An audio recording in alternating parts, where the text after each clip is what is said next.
बाबा साहब अम्बेडकर विदेश से अर्थशास्त्र में डॉक्टरेट की डिग्री लेने वाले पहले भारतीय थे। आइए जानते हैं बाबा साहब अम्बेडकर जी के कुछ रोचक बातें। ये वीडियो को आप जरूर देखें अंत तक। बाबा साहेब अम्बेडकर का जन्म 14 अप्रैल 1891 मध्य प्रदेश महू नगर में हुआ था।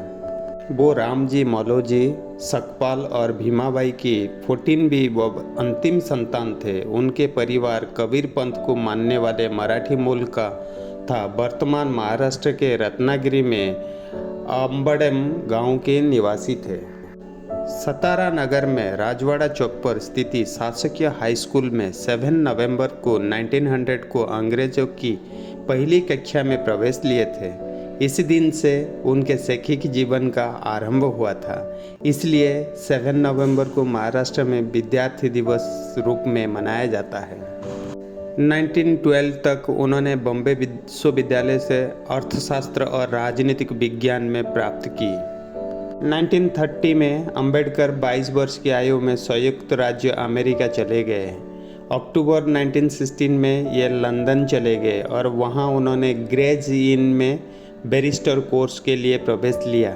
जून 1917 में विवश होकर उन्होंने अपना अध्ययन अस्थायी तौर पर बीच में ही छोड़कर भारत लौट आए। उसके बाद उन्होंने भारत में काम किया। महाराजा गायकवाड़ का सैन्य सचिव नियुक्त किया गया, लेकिन जातिगत भेदभाव के कारण कुछ ही समय में उन्हें यह नौकरी छोड़नी पड़ी। 1918 में ये मुंबई में Sydenham college of commerce and economics में राजनीतिक अर्थशास्त्र के प्रोफेसर बने। 1925 में उन्हें मुंबई प्रेसिडेंसी समिति में सभी यूरोपीय सदस्यों वाले साइमन कमीशन में काम करने के लिए नियुक्त किया गया। उसके चलते भारत भर में विरोध प्रदर्शन हुए। 1926 में शुरू हुआ और 1956 तक वो राजनीति के क्षेत्र में विभिन्न पदों पर रहे। 1952 का पहला भारतीय लोकसभा चुनाव लड़े और हार गए। 1952 में अंबेडकर राज्यसभा के सदस्य भी बने हैं और 6 दिसंबर 1956 को एक महान व्यक्ति का निधन हो गया। वो 29 अगस्त 1947 को अंबेडकर को स्वतंत्र भारत के लिए संविधान की रचना भी किए हैं। बनी संविधान के मसौदा समिति के अध्यक्ष पद पर नियुक्त किया गया था। अंबेडकर ने कहा था, छुआछूत गुलामी से भी बदतर है जिंदगी। इसलिए वो 1927 तक डॉक्टर अंबेडकर ने छुआछूत के विरुद्ध एवं व्यापक एवं सक्रिय आंदोलन आरंभ करने का निर्णय किया।